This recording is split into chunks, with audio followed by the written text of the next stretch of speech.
Hey guys, welcome back to the channel. Today we're going to be working on our barn a little bit more. Working on trying to get our roof on.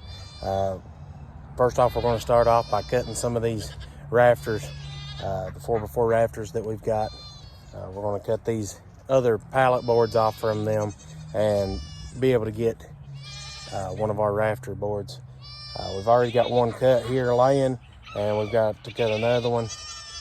I'm going to have to get two more.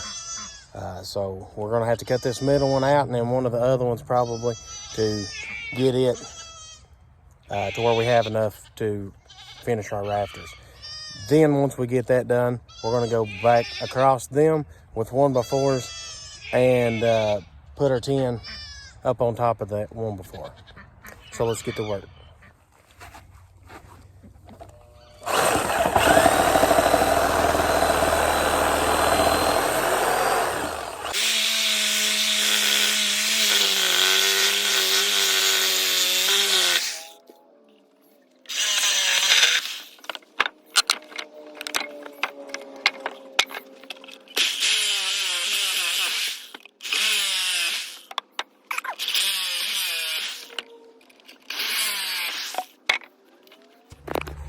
So we've got 3 of the 4 boards that we're going to need cut. We're going to grab those, bring them back here and put them on top of this. So we're going to set our phone up to capture that.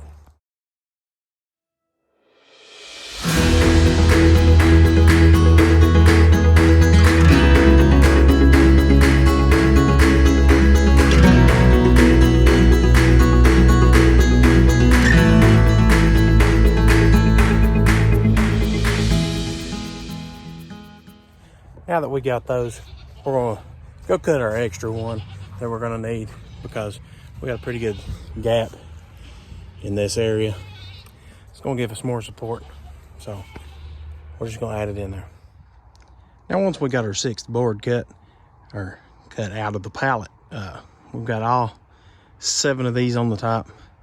This one here is a little wonky. I'm not really sure if I'm going to use it or not, or cut another one. Either way, it's just going to be holding up the roof, so I may just leave it. I don't know for sure, more than likely, but this is what we've got so far. Now once we've got that done, we're going to take and measure the front end of these and the back end just to make sure that they're all the same length on the back or the front, whichever direction we're going to put it.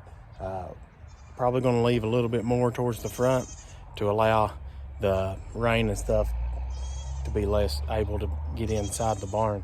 So we're probably going to leave more up on the front than the back. So we're going to measure that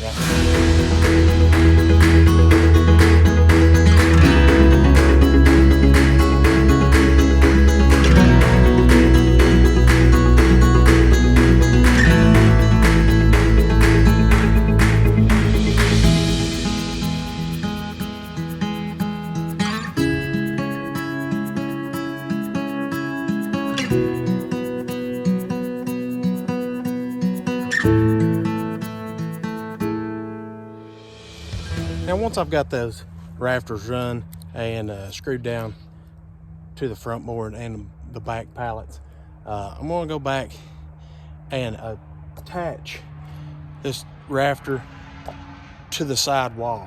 That's going to bring the wall in and make sure that it stays straight. In the future, we're going to try to run one across the middle, a bar or piece of wood across the middle, and attach this wall with the other wall. We've got the front wall attached to the other wall, but that's about all we've got. So we're going to need to attach this wall to the other wall to give it a little bit more stability. Plus, once we get the 1x4s up, they'll be tied in with the 1x4s and then with the 10 once we get all that together. But we're going to put in these support pieces on the other wall, and we're going to do that now. We've got a couple of 2x4s sitting here that we're going to do that with. This is what I'm talking about with the wall kind of leaning a little bit. We're going to attach these pallets to that top rafter. It's already mounted here, so it's just going to give it a little bit more support. I've got those support pieces in there. I've got a little gap up here, but Either way, it's going to be fine. But this is what we've got so far. Take a picture beside it.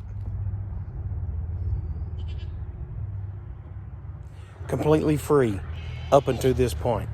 Now, with that being said, well, other than screws.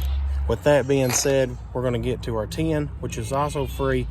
But to put these 1x4s on, we had to buy them $1 a piece for 6-foot boards. So up until this point, other than screws, which was $25 for a 5-pound bucket, all that we have here is completely free.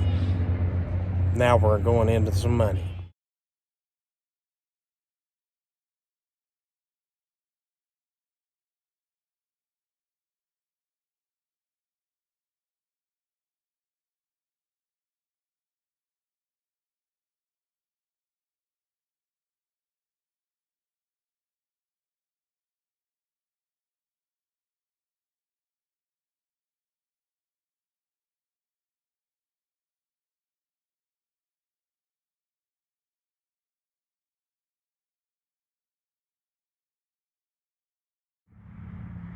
This is about as far as we can make it today because we don't have screws big enough to replace the 10 where the holes were already existent. So we've got to get screws. We're going to have to run to the hardware store to grab some screws. So we can't get that done today. We're going to have to run, get those, then do it probably tomorrow. But if you enjoyed this video, leave me a thumbs up, subscribe to the channel, and we'll see you on the next video.